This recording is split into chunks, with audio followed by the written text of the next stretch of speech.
Nah ini kita mau ngasih pakan ini. Halo, assalamualaikum Pak. Waalaikumsalam. Ketemu lagi nih. Ada ini katanya ada kayak sistem koi nih. Nah, Tambahannya. ya. Jadi yang ada sistem koi itu yang orang kenal airlift ya. Airlift itu yang seperti yang kita udah obrolin ya. Iya, Ini kita pakai kondisinya di luar. Yang banyak di koi itu dia airlift itu di dalam. Nah, ini contohnya. Di dalam. Nah, contohnya seperti ini. Berarti dari sini ya? Iya, ini kayak ini kebetulan Rosid beli nggak tahu dari mana ya.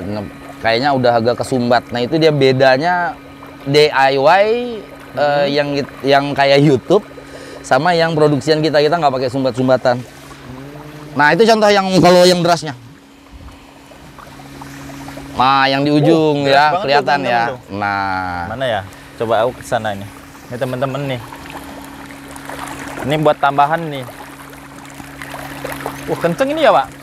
kencang itu lancar dia. Cuma nanti kalau udah kesedot banyak lumut kotoran, akhirnya sama kayak gitu.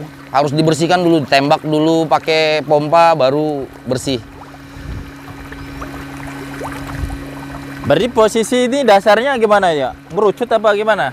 Ini gantung, kalau yang airlift itu gantung. Gantung. Kalau lantai kolam lantai ini biasalah mengerucut ke tengah ya. Datar, cuman di tengah tuh agak sedikit mengerucut. Sedikit aja kalau yang di sini mah sedikit. Itu posisi elbow-nya berdiri, baru kita kasih saringan penutupnya. Tutup bottom drain-nya. Dan mungkin udah yang punya juga udah cerita ya bahwa kolam ini start dari awal tebar sekilo 80 ekor, perlu diingat ini ya. 6% ya makannya sehari. Dipus ini ya 6%. Dipus. Karena bobot iya betul. Jadi karena saya memang dulu itu senengnya ngepus pakan koi. Jadi menurut saya semua ikan itu sama. Kita coba ternyata aman dan bibitnya bagus. Yang penting bibit bagus. Asal bibit bagus nggak ada masalah. Mau dipus pakan kayak gimana juga. Yang penting ada jeda waktu ya. Oh ini ternyata ngalirnya kayak gini ya? Iya betul. Kotoran itu tuh, dia. Teman-teman tuh. Kelihatan ya? Masya Allah, mantap tuh. Ikannya sehat-sehat ini teman-teman nih. Tuh, teman-teman nih. Hasil karya Bapak ini. Puas ngelihat makannya ya. Bener. Sampai dipus teman-teman. 6% biasanya kan 3%, ya. 4% lah paling banyak. Tapi ini aman ya. Alhamdulillah aman. Pokoknya dari awal tebar sampai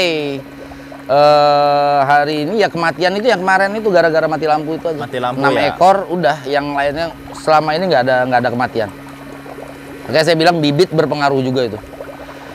Ini bibit Kang Ipe nih. Nah, tuh. Udah Saya mungkin kalau bikin juga kayaknya mengambil ke Kang Ipe juga tuh. Bagus kayaknya bibitnya nih. Udah terkenal itu. Nih, teman-teman sehat nih kayaknya. Walaupun lagi dibenerin ya. Iya, filternya. Nggak ada masalah. Yang penting air itu kita rotasinya masih aman ya. Kita lihat tadi patokan air, kondisi ikan lincah, nggak ada masalah.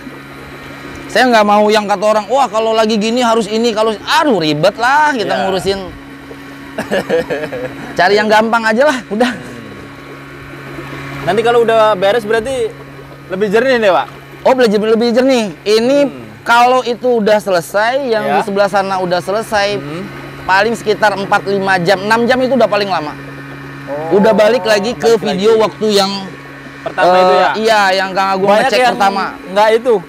Nggak percaya? Nggak percaya ya? Nanti ikan kalau udah besar atau ukuran remaja tuh sangkal itu ya, kalau ngomong tuh pasti nanti airnya nggak jernih katanya. Sampai gitu. Jadi gini, ini kolam. Ya ini harus saya cerita dikit ya. Jadi kolam ini yang edisi ketiga, kalau nggak salah 3, dan 2 kali edisi itu saya yang set.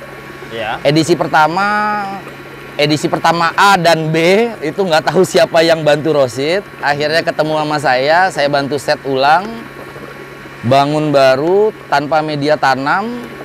Itu merah airnya bener, saya nggak bohong, benar. Tapi airnya jernih, merah, lantai kelihatan jernih banget. Jernih banget. Merah itu umum ya, umum kalau saya bilang ikan kalau dikasih pakan yang namanya kondisi warna dari pakan itu juga berpengaruh sih. Nah, ini dengan adanya media tanam apa ya, dari tanah itu kan ada kandungan-kandungan karbon ya.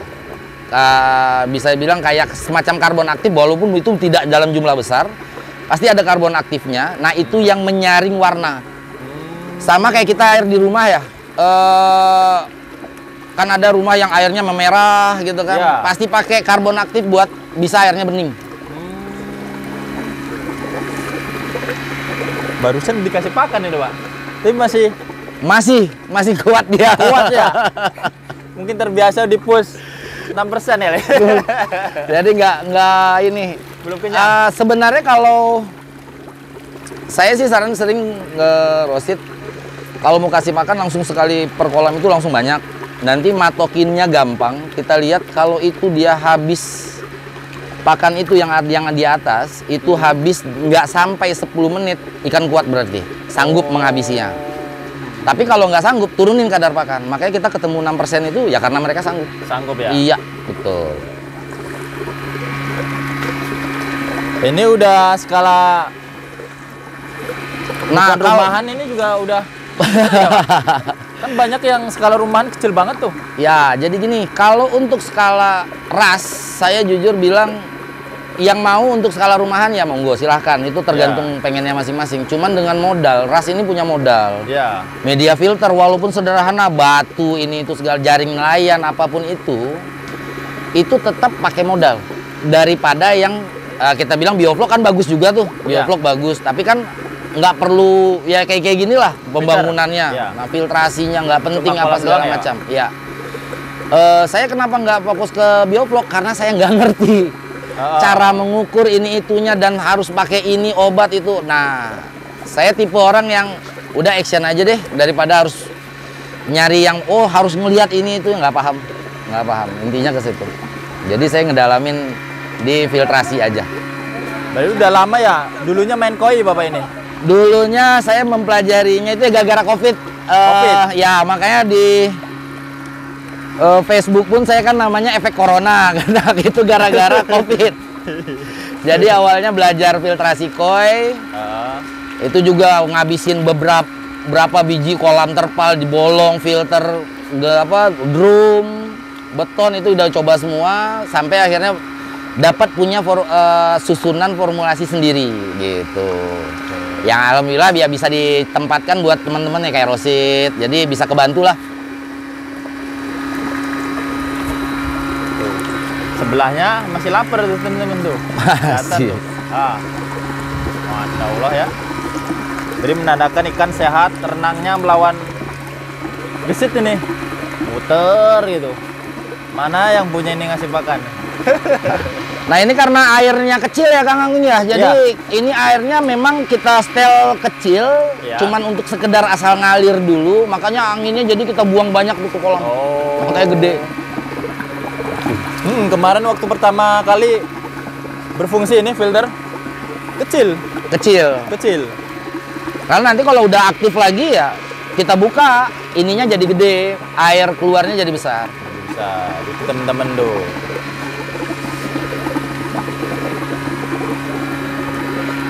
Ikannya udah kayak koi ya. Waktu ngecek berapa kilo itu ya? Sekilo isi berapa ya? 24. 24 ya? Kecepetan ini, nggak tahu saya nih. Aduh, ampun. 24 teman-teman. Cuman ya itu agak ya. Jadi per kolam itu kita coba sampel 2 kali serok. Ya, 2 kali serokan pertama itu dia 23, serokan kedua 24. Ya kita ngambilnya yang 24. Yang 24. Jadi, nah yang ujung aja tuh yang masih kalah karena kan ini udah sortiran sekali ya, yang paling ujung sana itu yang masih dia sekilonya tuh 30 dan sebenarnya harusnya sekilo 30 itu udah ukuran jumlah pakan yang habis itu, ya itu sebenarnya. Ini malah kegedean 4 kolam. Mantap Kang, apa namanya? Yang punya bibit Kang Ipe. Kang Ipe, mantep bibit Kang Ipe, bener. Rekomendasi lah ini kalau kayak gini. Kang Ipe nanti saya sharein biar nonton nih. Ini bibitnya nyampe sini nih di sistem ras. Dia kan mainnya bioflok. Oh, main bioflok. Tapi asli ini bibitnya saya juga kaget, baru ini saya pikirnya takutnya dia pada pecah empedu ya, dari kecil kan dikasih 6% harusnya banyakan sih itu pecah empedu. Sekuat-kuatnya saya berapa nyoba itu 4 sampai 4,5% aja. Ini dicoba 6% kok. Wah, hebat ini bibitnya bagus, keren. Keren nih teman-teman. Oke, sekian dulu ya untuk konten kali ini. Yang keduanya semoga bermanfaat bagi yang teman-teman yang mau bikin sistem ras. Boleh menerapkan sistem ini karena sangat hemat listrik, utamanya kan untuk bulanan ya. Sekian, terima kasih, salam perikanan.